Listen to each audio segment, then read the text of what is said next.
बांग्लादेश की प्रधानमंत्री शेख हसीना इन दिनों दर दर की ठोकरें खा रही हैं और वो अपने मुल्क बांग्लादेश के ढाका से भाग करके भारत पहुंची हुई हैं।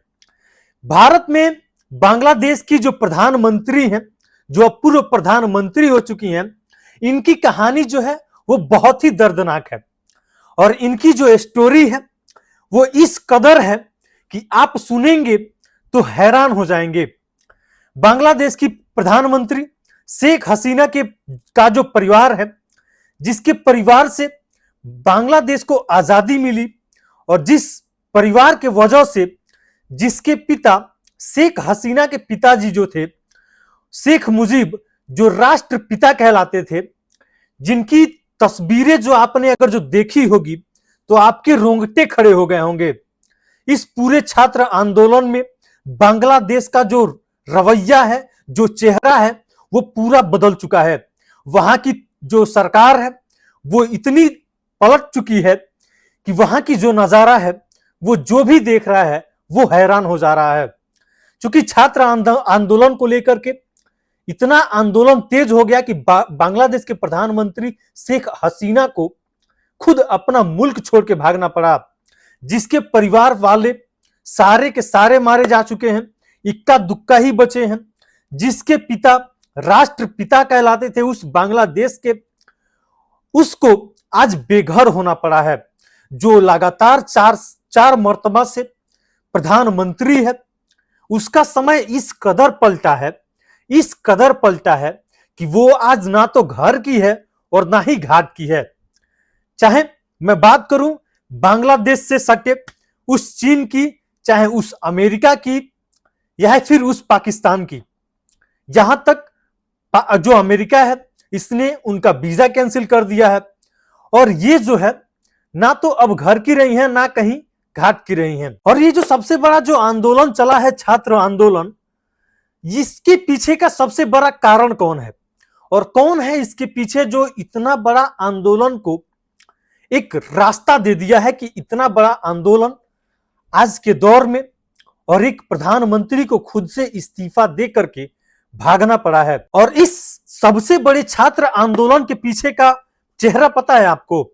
जो एक प्रधानमंत्री को, जिसका पूरा परिवार खत्म हो गया, जो पिछले 4 मर्तबा से उस देश का प्रधानमंत्री है, इस चेहरे ने वो दौर ला दिया कि खुद उस प्रधानमंत्री को अपना मुल्क छोड़ के भागना पड़ा।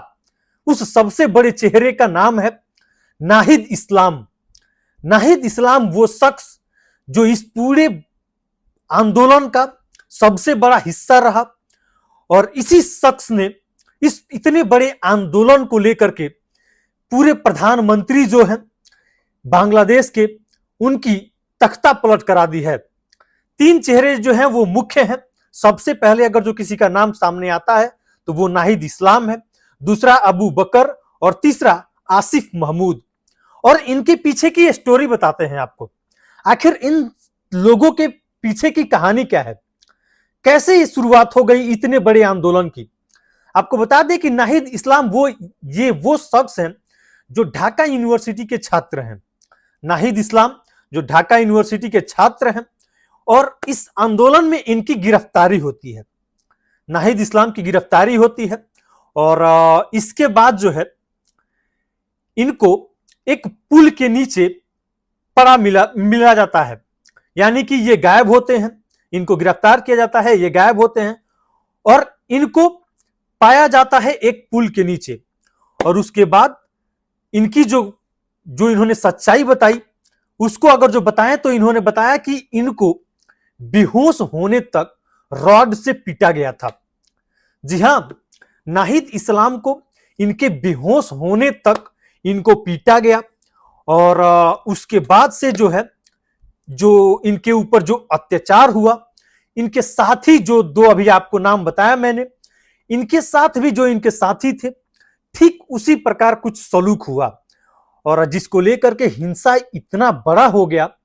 नाहिद इस्लाम ने वो दौर ला दिया कि पूरी की जो छात्र आंदोलन है उसके ये लगभग यूं कहें तो ये नेता बने और ये 3 लड़कों ने मिलकर के उस प्रधानमंत्री को हटा दिया जो 4 मर्तबा से प्रधानमंत्री है, जिसका परिवार जो है बांग्लादेश के आजादी के लिए इतना लड़ाई लड़ा और पूरा परिवार खत्म हो गया, और जिसके पिता जो है वो राष्ट्रपिता कहलाते थे, ये 3 लड़कों ने इतना अपना दबदबा दिखा दिया कि इस इतने बड़े आंदोलन को ये अंजाम दे दिए सफलतापूर्वक, और उस प्रधानमंत्री शेख हसीना को देश छोड़ करके भागने पे मजबूर कर दिया।